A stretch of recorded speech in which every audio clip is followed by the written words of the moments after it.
Takedown, The Fall of the Last Mafia Empire is by New York City police detective Rick Cowan and reporter Douglas Century.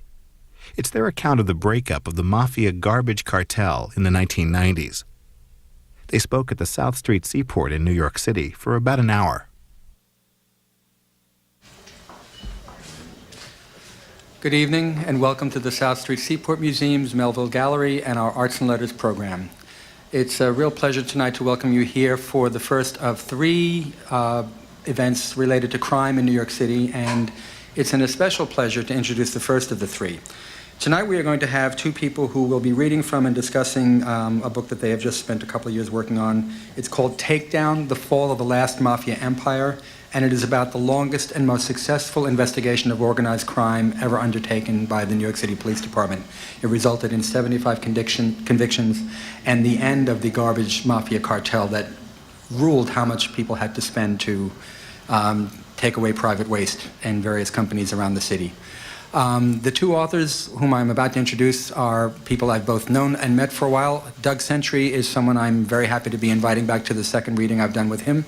And to tell you a little bit about them, first I'll start with Rick Cohen, who is the major investigator on this case and who will be talking with Douglas after the reading from the book. Rick Cohen is a 19-year veteran of the New York Police Department, where he remains on active duty as Detective First Grade in the Organized Crime Investigations Division. He is an authority on the Cosa Nostra, and his undercover role in Operation Wasteland earned him a personal promotion from then Police Commissioner William Bratton. Doug Century is the author of, I'll have to say this, a wonderful book, Street Kingdom, 5 Years Inside the Franklin Avenue Posse. He's a contributing writer for the New York Times, and his work has appeared in numerous national magazines and newspapers. Please welcome Douglas Century and Rick Cohen.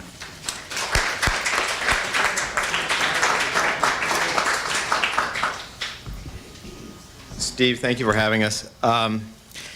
Rick Cowan and I wrote this book together, and I want to give, before Rick comes up and before he actually answers questions and discusses, I'm going to read some sections of the book so you get a little of the flavor. This is the story of an investigation, but it's also Rick's personal story. He was undercover for more than 3 years, and it was ultimately became the most successful, the largest and most successful takedown of a mafia enterprise in the history of the New York Police Department and the Manhattan DA's office. But it's not a dry investigative book. It is very much Rick's personal story, and we worked long and hard to achieve a certain voice. I would say 80% of the book is in Rick's immediate first-person voice. Now, if you don't know anything about the garbage industry, I'm sure Rick can explain it better than I because he was actually there, but you have to understand one thing about this case. For 50 years almost, the mob ran the garbage cartel in New York.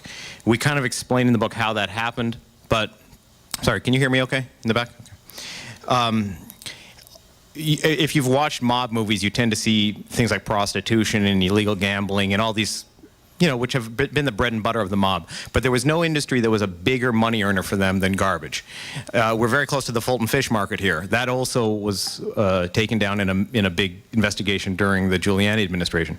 That was a $50 million a year industry. The garbage business was $1.5 billion. It dwarfed every other enterprise that the mob had. And generations of law enforcement had tried to get inside. Going back to Robert Kennedy, the McClellan Commission, everybody knew that it was a kind of joke. It was an open secret into the 80s and 90s that the mob was running the garbage industry, but people couldn't get inside it to take it down. There was a great investigation in the 70s. The FBI did arrest a couple people, but that was the problem. You could take down a few people, but not the entire organizational structure. And Rick is going to tell you when he gets up to answer the questions how he got inside. You could only do it by fluke. It was impossible for law enforcement to really place a man there. And the story, it is stranger than fiction how he gets inside. But to give you a little flavor of how the book is written, I'm going to read two short passages that describe what Rick was going through. The first one is the first time he goes to a mobbed-up restaurant on the west side of New York. Is a place, at that time, it was called Ponte's Steakhouse. It still exists. And Rick is going undercover. I hope Rick will forgive me for sort of channeling his voice. We're going to be like a magic team up here. I'm going to be reading something in his first person, like Penn and Teller or something. the first time he goes inside this club, he's now been affiliated with a very legitimate Brooklyn Italian family named Benedetto, and they're real heroes of the book.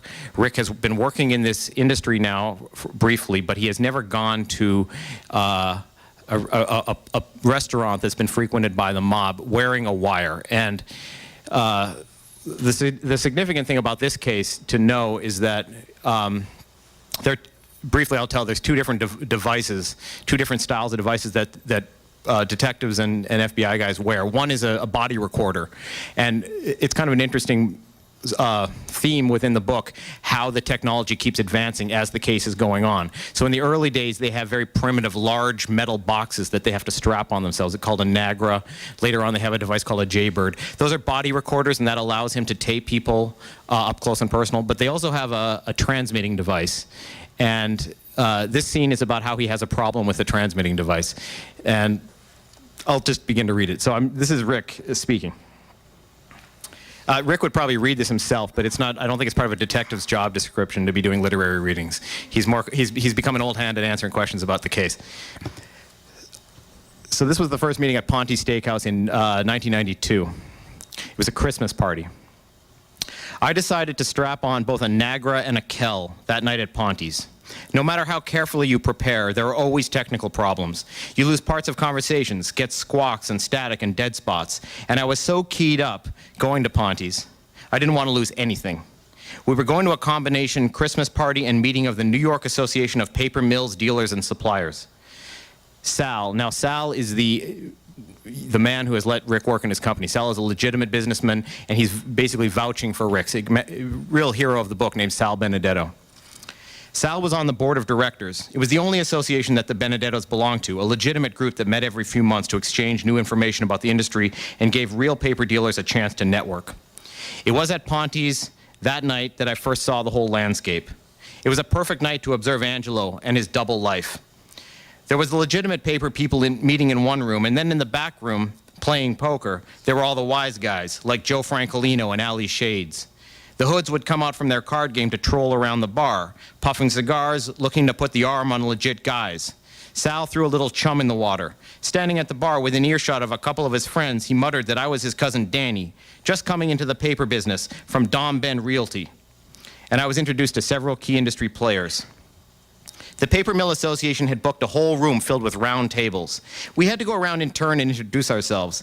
That was the first time I had to stand up in public and say, "Hi, my name is Dan Benedetto. I'm the manager of Chambers Paper Fibers in Brooklyn." Man, was I in over my head. Some expert was up there giving a big lecture about the economics of overseas shipping, complicated financial stuff, and I turned to one of the guys next to me. I don't understand what the hell he's talking about. I'm down in the transfer station. I'm dealing with trucks and customers. He was an older guy from the Midwest. He shrugged at me, whispering, "You know something, my friend? I don't understand it either. I'm not in that end of the business," which made me feel like less of an idiot. About halfway through the meeting, I noticed I was having a problem in my pants. I'd wrapped the transmitter in medical gauze, and then surgical taped it to my crotch inside my shorts. Later on in the case, I got more sophisticated with this stuff. I would shave first and use a cut-off tube sock to wrap the Kell. But that first night in Ponte's, it was so hot and my nerves were making me so sweaty that I suddenly felt the Kell transmitter starting to shift and slide out of position. Remember, my mother's here.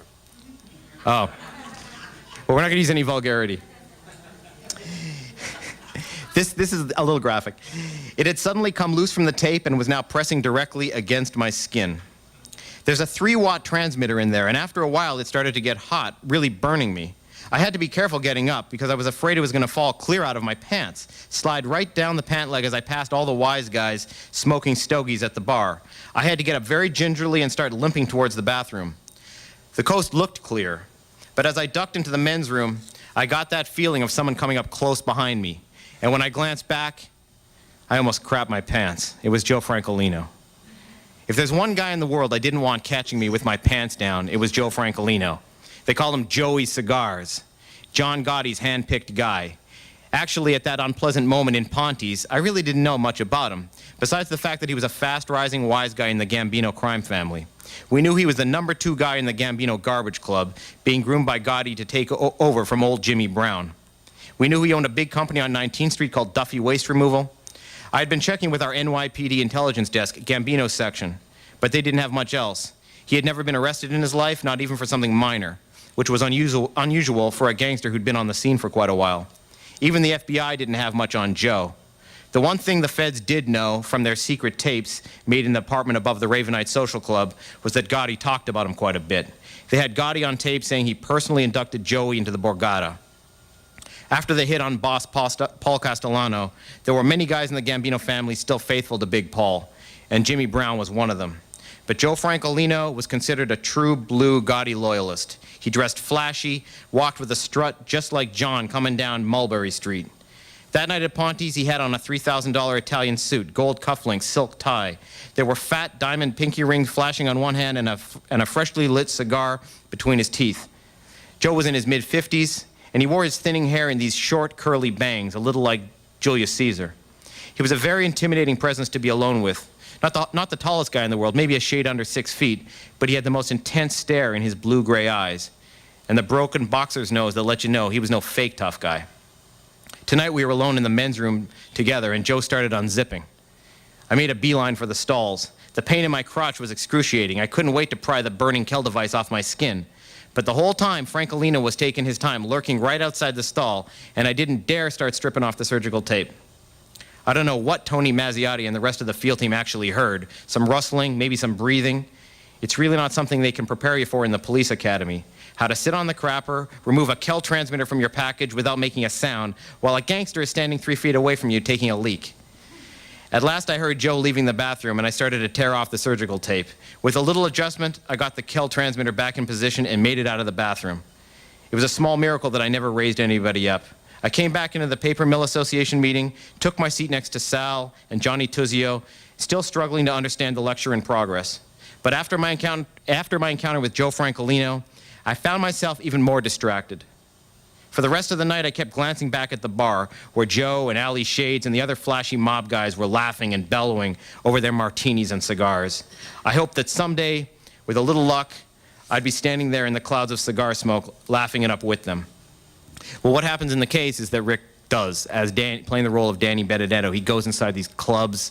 The mob exerted this incredible influence over this industry through these trade associations. They also controlled the unions.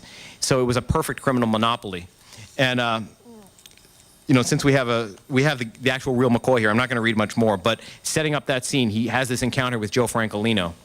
There's a great irony in the book is that this same man becomes something of his protector, this very powerful Gambino soldier, very fearsome guy.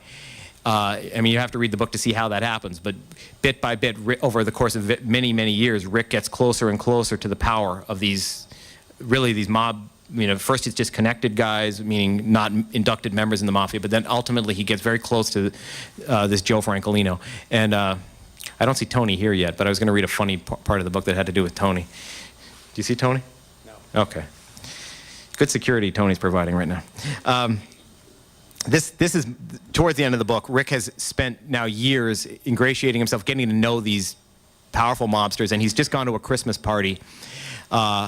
He began the entire investigation before he was even undercover, doing surveillance on a very powerful Genovese captain, capo regime named Alphonse Ali Shades Malangone. And at this point, the case is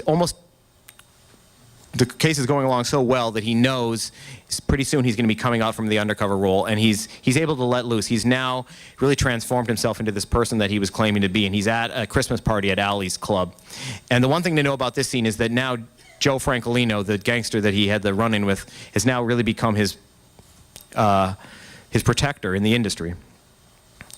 That night at Ali's club, I had noticed guys like Carl Bavona slipping envelopes to Frank to give to Ali. I knew you were expected to take care of the big wise guys at Christmas time. Like Joe Francolino said, on birthdays and Christmas, I ain't allergic to green.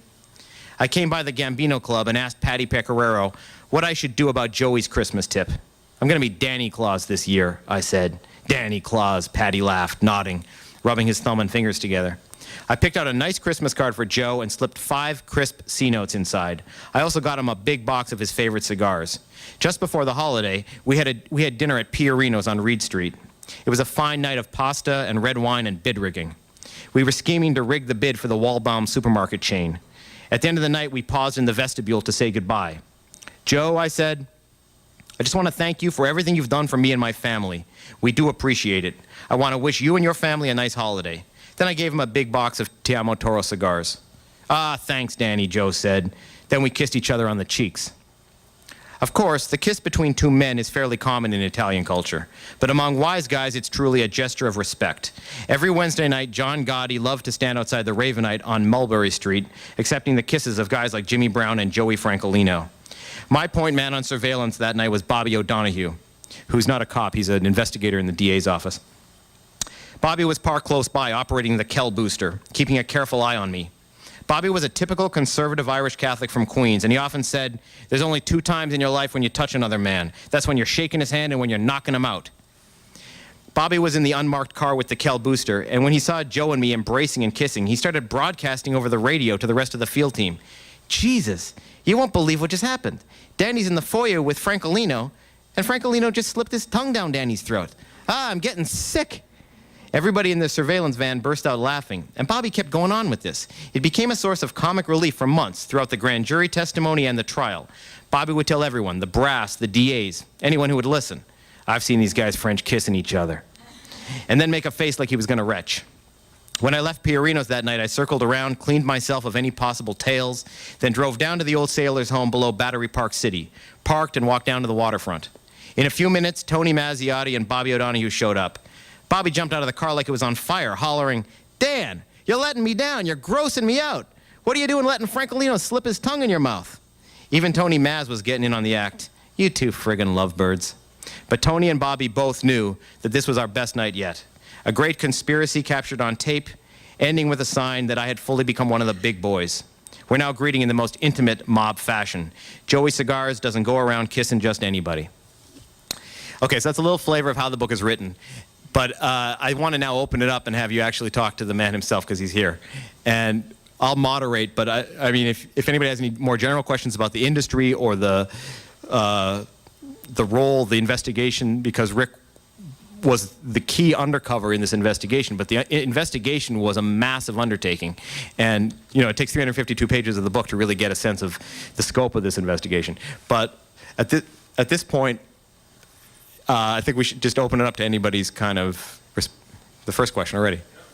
Okay. Oh, we have to bring a mic. We'll be mic'd and wait until the mic comes Okay. before you. Okay, sorry. Okay, I got one sense of the evil of the situation of garbage being controlled by garbage when I learned from a friend with a very small architectural firm, and the garbage that they generated in the course of the day was maybe 2 paper coffee cups. And they were in a commercial building, and they were told that they were, going to have to take on this particular service. I don't know, the My contracting, right, or whatever it was. And the contractor at first didn't identify his affiliation, and then walked the young architect up to the roof and said, "You see how far down it is to the street?" Well, obviously, shakedown is one way in which the mafia controlling the industry creates a problem for doing business, but what were the other aspects that impinged on clean society by having the mafia control garbage? Well, just before I pass it over to Rick, I mean, that is actually that's something we hear about a lot in the book, and it's a common story. You hear everybody, so you understand how the mob controlled this industry. There was no competition. It was a cartel system. It was a perfect monopoly because they controlled the union and they controlled the companies. And if anybody complained about their garbage, they would not get, first of all, the simplest thing is they wouldn't get anybody to give them a fair competitive rate. But if they really made waves, like your friend found out, I mean, these guys it was one of the, most rough and tumble industries around. And murder, they established their rule in the 50s of murdering anybody who competed. So after a while, it was like a joke. You didn't have to compete. You didn't have to even tell. I mean, what your friend experienced, I'm sure Rick will tell you, is probably, most times they didn't even need to go that far.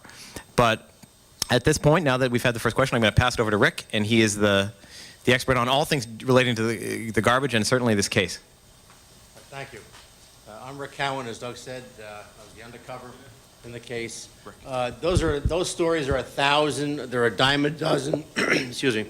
But when I was running the conventional case as a detective in charge of the team into the garbage industry, we heard of all these stories, but nobody would dare talk to a cop. You'd come in, you'd ask them to relate their story, and they'd turn their back on you. The only way to really penetrate the case and to see from the inside in looking out was to get in with an undercover. There have been many undercover operations. The FBI, the county, local, state, all different agencies were doing this. They would set up a company, and the mob would wait them out. It was a closed industry like the mafia itself. They were very clannish. They were predominantly Italian run businesses. They were passed down from grandfathers to their sons and their grandsons. So it was a very close community. Everyone knew everybody, and it made it very difficult to penetrate. There were several layers. They had board members. They had presidents of these clubs, so to speak. And behind these clubs, there was a wise guy. And it was the wise guy's job to enforce it. But very few people ever even got to the powers to be in these associations. If they were suspect of a particular company, they would just wait them out. They know law enforcement can fund an operation indefinitely. They would wait a year if they had to, let them take a few stops, and when they got no evidence of criminal wrongdoing, they would go on their way and they would move right back in. Their tactics were very shrewd. Sometimes they would make things look legitimate. If they really felt the customer, these big, powerful companies, thought something was up, they would put it out to bid, and they would orchestrate it where it looked legitimate. They would have the guys in the club. They would approach the incumbent carder and say, look, your customer just approached us. They're putting it out to bid. And they would go in with higher bids than the incumbent, make it all look legitimate, and make it look like they really were getting that amount of garbage coming out. Like your friend had the 2 cups. They probably had a little bit more than that, but city regulations also tells every commercial establishment in this city they have to hire a private carder for their commercial refuse. So they're between a rock and a hard place.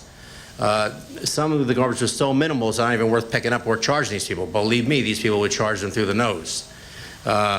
If they didn't, the mob would call city sanitation, report them that they didn't have a carder, and you're dealing with the one tough guy, and then you're dealing with the city agency giving you a summons because you didn't have a carder, or there was a mess out in front of your place. The mess wasn't put out there by the customer, it was by the garbage man. In the middle of the night, he was leaving debris all over the place and blaming it on the customer. So they had 1,000 tactics to hold these people hostage like they did until 1956. When people didn't get the message, they resorted to violence, and they were very good at it. These guys that were carrying out these tough guy tactics were professionals. The guys that ran the industry were not just street thugs. They were well-sophisticated, hardcore members of the mafia. Like I said before, the guys behind the scenes were all made members of the mafia and divided up between the 2 most powerful families in the country. The Gambino family, headed by John Gotti, and the Genovese family, headed by Vincent the Chin Giganti. It was that system that I was able to penetrate on a complete lark. We had a conventional case going, we had bugs, we had wires, we were listening to a lot of people. We knew who were the powers that be in this city. We knew who the guys were controlling it, but proving it in court was another hurdle.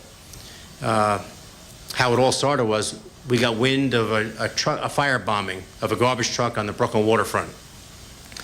I called the guy up on a Friday, this Sal Benedetto, and he blew me off.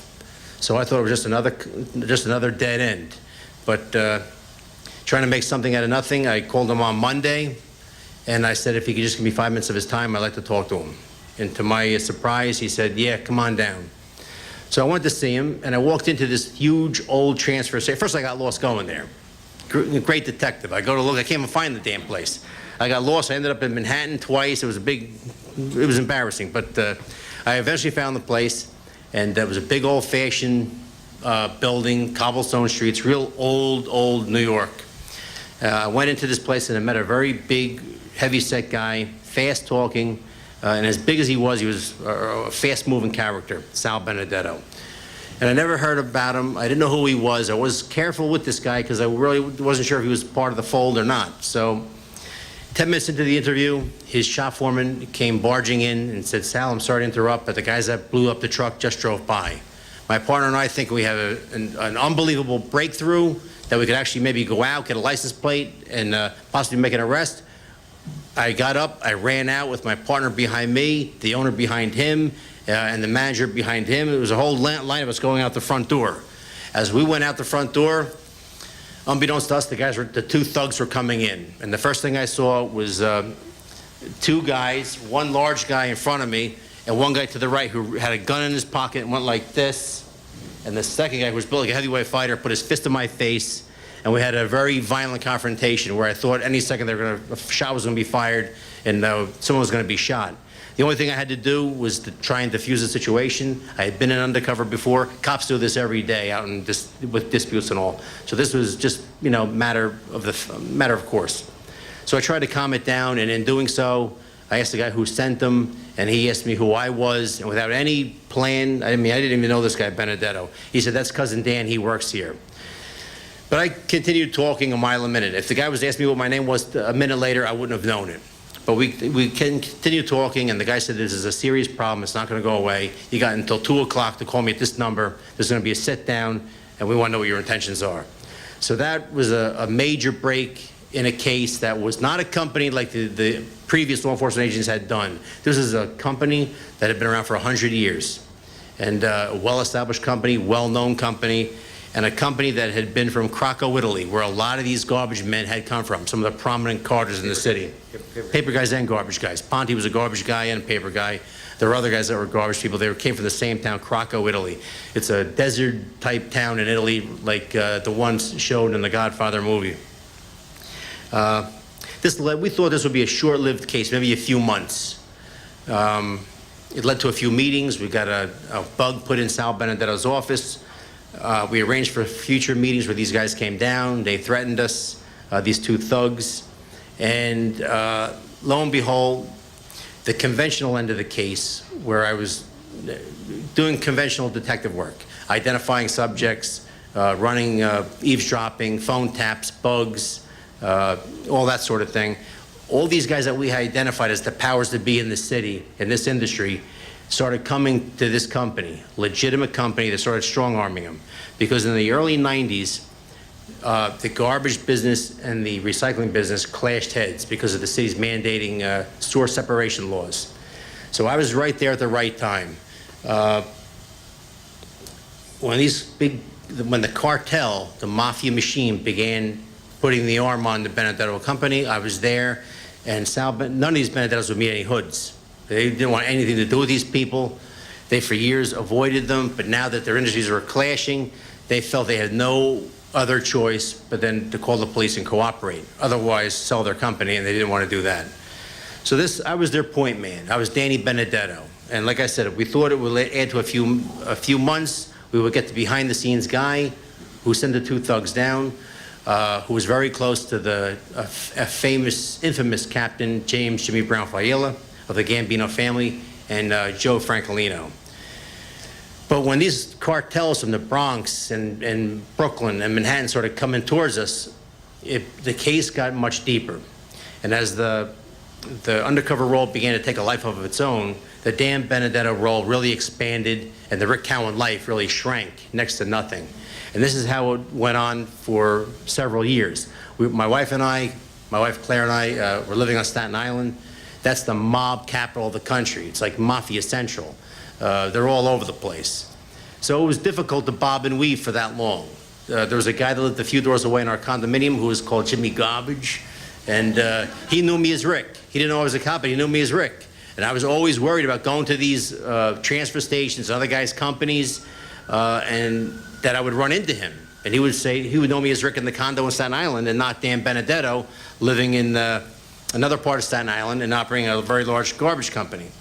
So it was always a difficult tightrope to walk, but we were successful. The police department really put its resources behind it, knowing that the biggest city in the world, greatest city there is, was held hostage by these hardcore mobsters since 1956.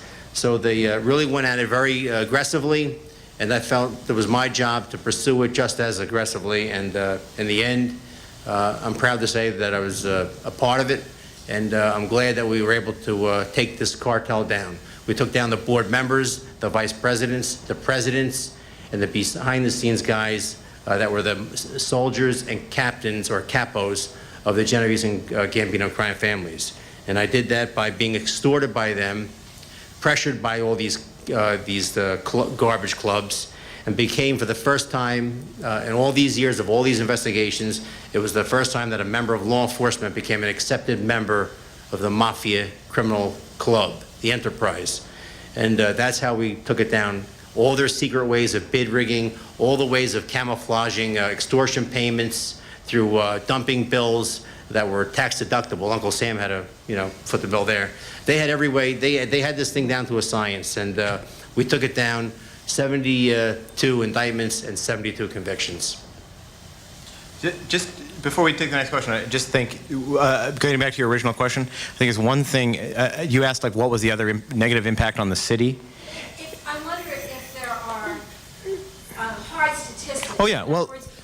What would the difference have been for someone who really did have a lot of garbage, what they were paying this monopoly, this criminal monopoly, versus if there had been a truly open market? Well, just one thing to clarify. When after this case happened, it was announced that they had saved the city of New York $640 million a year.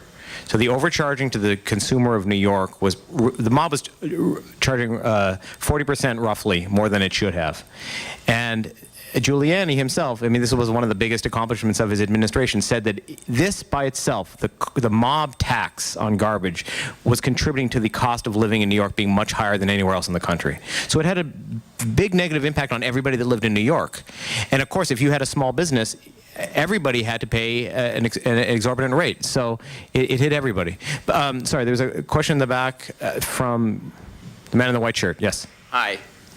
Could you talk a little about the difference between an Angelo Ponte who appeared to be a legitimate businessman and yet at the same time was able to work very closely with high-ranking mafiosos? This question for Rick is about a man named Angelo Ponte. That first scene I read, it was a scene in Ponte's Steakhouse. Ponte is a very prominent man in the garbage industry, and he was also a big restaurant owner, as well as a real estate mogul. So he's not in the newspapers much, but he was one of the principal targets of this investigation. And Rick got to know him pretty well. Angelo Ponte owns very large recycling companies and garbage companies. He was the largest garbage company owner in this city. He's had an air of respect. He's a Knight of Malta with the Catholic Church. He's one of the starters of Cop Shot in the city police department for donating rewards for people that shoot cops. He's got this above-board look, but really, law enforcement has surveilled his restaurant for many years, decades, where high-level members of the mafia have gathered and eat dinner and held meetings in his restaurant. We knew he was a power to be reckoned with, but to prove it, like I said again, you had to get an undercover inside to find out the true power. Because Angelo Ponte had another life. He had the above world and he had the underworld power. He could pick up the phone or go meet in person soldiers and captains of the very powerful mob families to get a beef straightened out to his liking. I had a very scary night during an undercover role, probably the most scariest incident in my life. Unbeknownst to me, there was a garbage golf outing in Long Island. I chose not to go. I'm not a very good golfer. And like I said before, I wanted to avoid certain people that knew me as Rick, possibly, so I stayed away. But unknowns to me that a member of the Benedetto family, not knowing anything about, he lived out of state. He was also in the business, though. So he came to this golf outing, and he was approached by a couple of connected guys that I was around. And they asked about your cousin Dan. We took him in. How's he doing? This and that. And he didn't know anything about Dan Benedetto. He didn't know anything about the investigation. And he told these gangsters that I can't think of a Dan Benedetto in the family, but I know there's no Dan Benedetto working in the Brooklyn transfer station. These guys were caught off guard. They backed up and they asked this guy, so what are you telling us? He's an undercover FBI agent? So now this guy knows he stepped into some serious stuff. He started backpedaling. He said, I don't know what I'm telling you, but I'm not telling you that. He got off the golf course, and he called Sal Benedetto. Sal gave him a story that I was a bastard child of one of the Benedettos who had been a priest in the early 60s. He said, you know who Dan is? He goes, no, I really don't. What's going on here? He goes, you know Robert? He said, Robert? Because he knew Robert was a priest. He says, yeah, you know what? That whole thing with him leaving the priesthood? He goes, that son of a gun, that's what's going on? He said, yeah. So we had a very wacky story, but I wasn't sure if that was going to fly. The mob grapevine being what it is, word traveled very quickly. I knew about this very serious breach of confidentiality as far as the case was concerned, and it took about a week for these Genovese guys to go back and get the word back to Joe Francolino, the Gambino side of the cartel. One night I was closing up the transfer station. I was alone. I got a call. It was from Joe Francolino, and the Gambino Club usually met on Tuesday afternoons. He said, well, Dan, when am I going to see you? I said, well, I'll see you tomorrow at the club. He said, no, I'd like to see you tonight. So I knew that these guys had gotten to him as saying that this Dan Benedetto is not known by an actual Benedetto. My boss, Tony Mazziotti, said the case has gone on long enough. We've got most of the people locked up. We can cut our losses right here. But I felt I put a lot of time into the case. The whole team did. We should at least give it a shot. If we had to walk in slow, maybe we could run out quick if we had to. So I chose to push it to the limit. I had a transmitter on. I was wearing a body recorder almost every day in the case, but if I was going to be patted down, I thought I was going to be, probably outnumbered. I might be searched, so I figured let me go with a transmitter that would not be easily detectable. I got to tell you, Francolino told me where to park. I was unfamiliar with the restaurant. He said he directed me to a paid parking lot, and I went in. Usually they give you a ticket and that's it. This guy asked me right away as soon as I pulled in, oh, what's your name? So I told him Dan. He said, go park in the back, way back by the alley, and take your keys and go up the block. So I knew he probably knew this guy, and it really put the fear of God into me. As I was walking up the street to this restaurant, Piorino's on Reed Street, I couldn't even feel my knees. I felt like I was hovering instead of walking. I was just visualizing the worst. As I went into the restaurant, I stepped in. There was a big glass vestibule. I looked to the bar. There was nobody there. Looking through the dining room, I could only see half the dining room through the vestibule. I didn't see anybody sitting there. So I kind of felt like Luca Brasi in The Godfather going to meet the Tattaglias when he got that famous Sicilian necktie. That's how I kind of felt. So I thought I had the wrong address. I stepped back out, looked at the address, looked at the name, Piorino's. I got it right. I went back in. I saw that the stairs going down to the basement. I walked down there, and as I got to the very bottom of the basement, around from the corner came Joe Francolino. Scared the hell out of me. I mean, my stomach was flip-flopping, but I tried to, my face, I tried to cover it up. He asked me how I was doing. He was very casual. Let's go to the bar, have a drink. We talked about a few things that he had been looking out for me for. But then we got into a very long interrogation process. He told me that there was a Benedetto that didn't know me. He wanted to know if my name was really Benedetto. And, of course, I said I was. He asked to see my wallet. He went through my wallet. Was going through my Dan Benedetto ID. It led to a 3.5-hour interrogation. I mean, a very good interrogation that a detective would do. In doing so, in the middle of the interview, I felt if there was one person that could compromise me, it would be Angelo Ponti. He was the power to be behind the scenes at the Waste Paper Association that was controlled by the Genovese family. Francolino said to me at one point, Dan, hold on. I got someone that is at the door waiting to see me. I'll be right back. I looked back. It was Angelo Ponti. Now, his family's from Krakow, Italy, where the Benedettos have come from. He knew the Benedettos and their employees for years. So this guy, I knew this was the worst night of my life. This guy could compromise me. He could ask me questions that I wouldn't be able to handle. I mean, I had learned the industry. I had learned to walk the walk and talk the talk, but this was... Angelo Ponti was a very shrewd guy, a very smart guy, a very good businessman, and he was the one guy that could really shoot me down. He came to the table with Francolino in a very tense, very very stress-filled interrogation took place, and ultimately I got over. I don't know how they bought it. I guess maybe they wanted to buy it. I was able to talk my way out of it.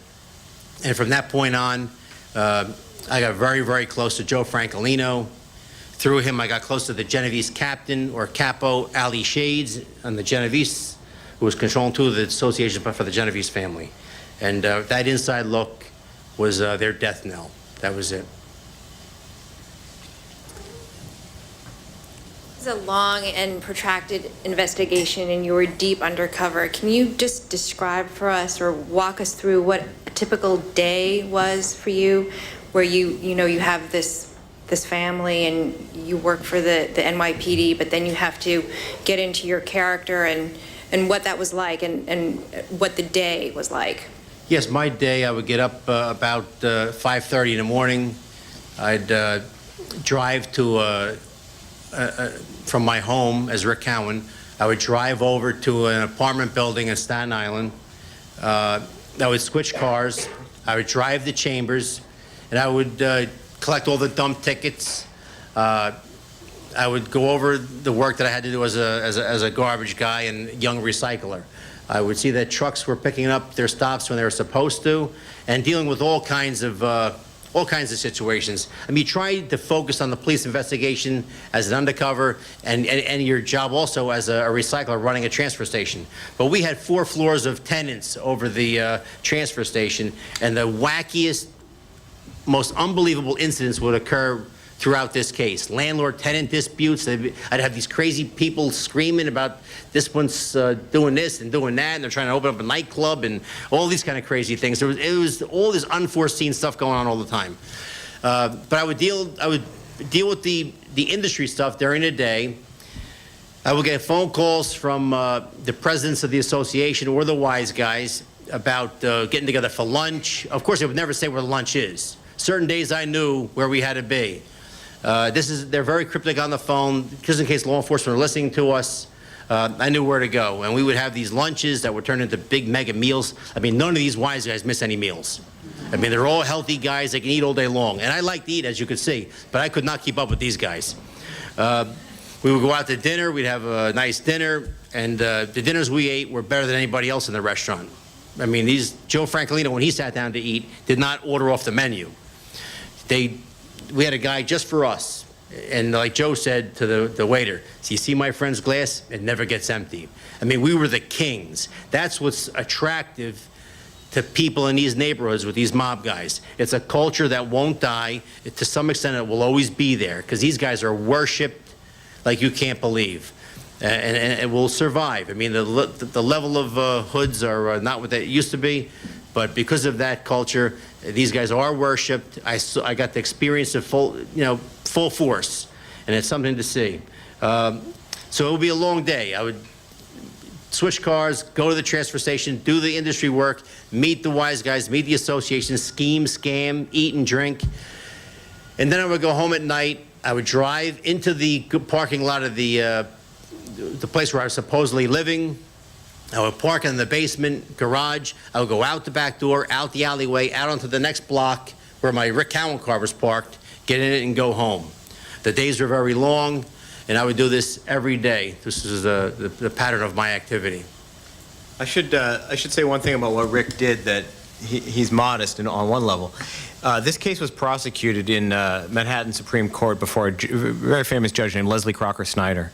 And in writing this book, I had to call, I called a few people who knew Rick, and one of the things Rick had to do in learning this in this day-to-day life, he had to master this very complicated industry. And when I called down to speak to the judges, is it Teresa?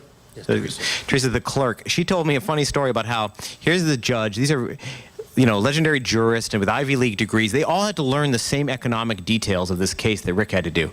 And Teresa, the clerk, told me, we were astounded. We were confused. We couldn't keep, they had to know everything Rick had learned. So in one explanation of how he was able to pull this off is he actually had to become this other person and learn this very complicated economic industry. Luckily, he had this guy Sal teaching him. But it boggles the mind. And I've had to go through all the tapes that he made, and you're dealing with some stuff that unless you grew up in this industry, you would wonder how anyone could master it. I mean, it really is not. I think most typical undercovers have to play the role of a hang-around guy, a guy who's on the street selling drugs or doing bad things. To be a legitimate guy, you have to really have a believable story. And what Rick did is really, it's very much not a typical undercover role. And even the judge found it hard to master what he mastered. Any other questions right off the bat? And yes, please. Clean now? Is it clear? Rick, is the business clean now? I'm not going to say the business is clean. I'm sure the prices have come down drastically. There is competition. The people of the city and the commercial establishments are paying a hell of a lot less than they were, but it would be naive to think that's completely clean. The mob is hard to get rid of. There's wise guys that had partnerships and companies that are, I'm sure, still trying to hold on to what they had. Well, what is different here in this city now, since the case ended, is the NYPD had this large-scale investigation that took down, dismantled the institutionalized monopoly that the mafia had. Their cartel system, lock, stock, and barrel, controlled the carding company owners, the union men, the company owners. I mean, they had it all. That institutionalized system has been taken down and is not functioning now. Is there some criminality in the garbage industry? I would say yes. But the control that they had on everybody and the astronomical prices that they were paying has come to an end. But right now, I mean, there is something called the Trade Waste Commission, which is largely, they passed a law called Local Law 42, largely, I mean, because of this case. And if you go on the website today, they will tell any businessman in New York if you have a problem with your carding, if you want a competitive bid, and it's staffed by organized crime detectives. So there is policing of this industry now, and there is competition, which is a big change from what had existed in the past. A follow-up, okay. Oh, I'm sorry. You have to wait for the microphone. Sorry. Yeah, the New York Times, I think it was earlier this year, reported some mob activity at Ground Zero.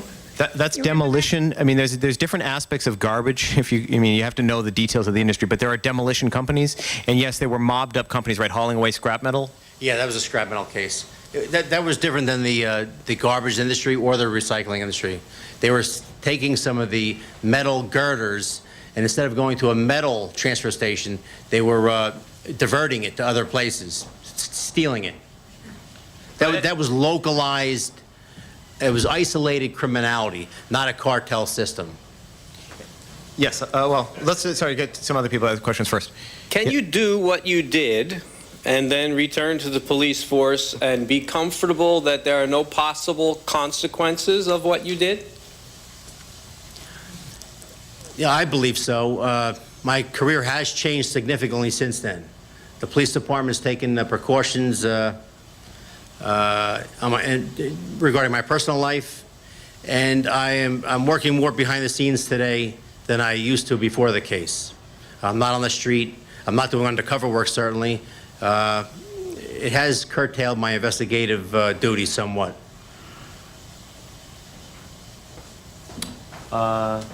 Okay. Second to front row.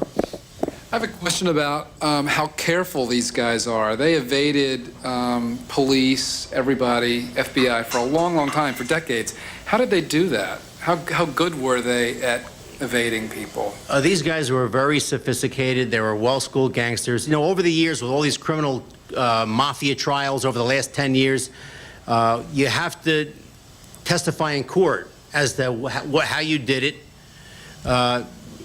And you educate them as you go along. You listen to them on phones and these kind of phones and cell phones. So you're educating the mob and these criminals as you go along. So they were very, very careful.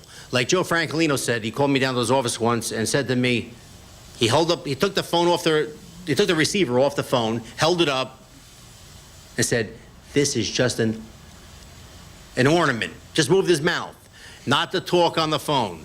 If it's a Tuesday, I gotta see it, you'll know where I mean. If it's another Friday, Tuesday, Thursday, whatever, I knew where to see him." This way, law enforcement wouldn't go set up on the location and capture our meetings. And that's how these guys were. They did not talk on the phone. They were talking about beefs. They would not talk about bid rigging and going down and breaking guys' heads. Very seldom did they talk about that on the telephone or even inside places. Normally, I would, like one night, there was a very prominent garbage man that ran afoul of Joe Francolino. This guy was around for decades and was part of the mafia machine. He took some stops off some members of Joe Francolino's for a number of reasons. He was given a warning that if he didn't straighten it out and return the stops, that he would deal with Joe Francolino. And this guy was a chip off the old block of John Gotti. Francolino told me that if there's any defiance, he could be someone's best friend or he could be the worst in the world. It's better to have 300 friends and one enemy than 300 enemies and one friend. So he sent that message to these guys. They were a little slow getting the message, and he put them out of the association. One night I went down to see Joe. As soon as he saw me, I had missed the meeting, but I walked in. I had just come back from being in Florida for a weekend, one of the few vacations, if you want to call it, that I had there in this case. And he said, let's take a walk. We went out to his Mercedes, got some fine cigars, and we walked down West Broadway with his friend Vito, walking behind us all the way down the block. He said the five brothers was put out of the association. They're no longer members. I want you to go after them. Go after them, get all you can off them. So these very prominent guys were put out, and they very quickly returned everything the way Joe Francolino was. But being he made me and the other guys in the club go after their work, they lost a lot of work that will never be returned to them because they were, at that brief time, outlaws. And in the way rules were, they didn't have to, what they lost, they lost. They couldn't get it back. So that's how they controlled carting companies. I mean, one of the things that constantly happens to Rick in the book is that guys pat him down, take apart his phone. This was, I mean, something of the Ivy League of organized crime. These guys were the most sophisticated guys around. If you're used to seeing mob guys in movies acting like big dummies, these guys were very sophisticated, and they were very conscious not to say stupid things. If you listen to the tape recordings, if you're expecting The Sopranos or Goodfellas or that, it's kind of criminal talk where things are very explicit. What they'll say is, hey, you know, our friend, you know, I saw the guy, you know, and they do not say things openly, and they had to take Rick on sort of walk and talks all the time. So, I mean, the question of like how they were the most conscious probably mob guys around because they were working in a very legitimate environment and they were very conscious that they didn't want to get caught saying something stupid. Okay, up front.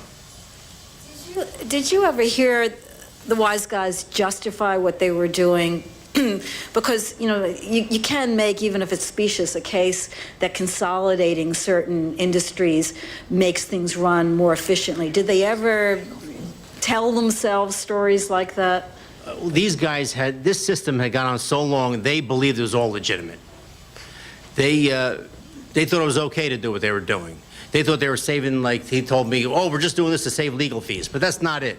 There is no legitimate reason to do what they did. They were charging people 4 or 5 times and even more times the legal rate. Well, 55 Water Street right over here is one of the largest commercial establishments in the country, a huge building, probably second to the World Trade Center. They were paying like $100,000 a month. Another company came in and did it for $9,000 a month. This is how they're being overcharged. There is no excuse legitimately for that comparison. I just wondered if they told themselves. Yeah, they would tell themselves that. Yeah. You guys out. I mean, one of the things that's very funny about how they justified this, the company Rick was working with was a legitimate company, but in the mob world, that's an outlaw. I mean, they really considered themselves legitimate, and if you were independent and competing, you're an outlaw. And they keep saying, you're an outlaw, you're branded an outlaw. These are criminals. But, yeah, they had to, obviously, had done it for so many years that if you were living by, like, the free enterprise system, which is legitimate in America, you were doing the wrong thing. There are other hands up. Yes, at the back. Tony Maz walked in. Yeah. It sounds like this case was really all-consuming. Were there ways or times where it overlapped into your personal life? Yes, there were a lot of times I ran into these guys as Rick Cowan when they knew me as Dan Benedetto.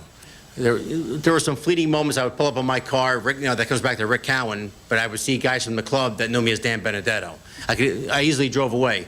But there was another time, my son was only about 3 months old. I was with my wife in Staten Island, in the Staten Island Mall. Anyway, you have a new baby, you're very protective, you're very close to the baby and all, and I'm at the helm at the stroller, and I'm pushing my son, my wife's right next to me, and as I'm approaching Sears, I see a guy coming at me who's a prominent member of Francolino's club, and he dumps his paper waste at my transfer station. So I didn't want to bring that whole thing into the Rick Cowan life, so as soon as I saw him, I took a stage left. I went through some aisles of Oshkosh Begosh clothes, and I tried to see where he was going, but of course my wife didn't see any of this. I took off so fast. So she's looking all around. I'm seeing if the guy's around, and I waited for about a half an hour until I got out of the aisles of clothing and found my wife again. And at that time, I didn't have to worry about gangsters. She was more mad than they would have been. She was going to kill me. She didn't want to hear anything about it. I saw a guy in the case. She said, hell with the case. I'm tired of hearing that. But she wanted to kill me. But there was a lot of incidents like that. In the third row. Yes. Now, Yes. now that it's over, how hard was it for you to go back to being Rick Cowan? That's the first part. And the second part is, if you didn't already, when are you going to take your wife on a nice romantic vacation? A friend of my wife's, undoubtedly. Yes, it was difficult. It was a difficult transition getting back, leaving that Dan Benedetto role. I was coming back into doing, police work. I was testifying before a grand jury for several months when supposedly I was in Chicago, but really I was in New York before a grand jury testifying 3 days a week. It was very difficult. I had all these people that I knew, a lot of bad people, but there were some good people too. When it's all said and done, we've got this book thing past us, I will take my wife out on a very nice trip. But it was a sad thing, though. I got to know some good people in the industry that knew me as Dan Benedetto. I would have liked to have had the opportunity to tell them what I was doing. I mean, they believed me hook, line, and sinker. They came to me for all kinds of reasons, believing I was really Dan Benedetto. And I had to leave suddenly and not see these people. There's a whole handful of them that have unfortunately passed away. And it made it even more difficult to transition than it should have been. Rick Cowan is a 20-year veteran of the New York City Police Department. Douglas Century is a contributing editor at the Forward newspaper. Takedown, The Fall of the Last Mafia Empire, is published by G.P. Putnam's Sons, a division of Penguin Putnam. For more information, visit penguinputnam.com.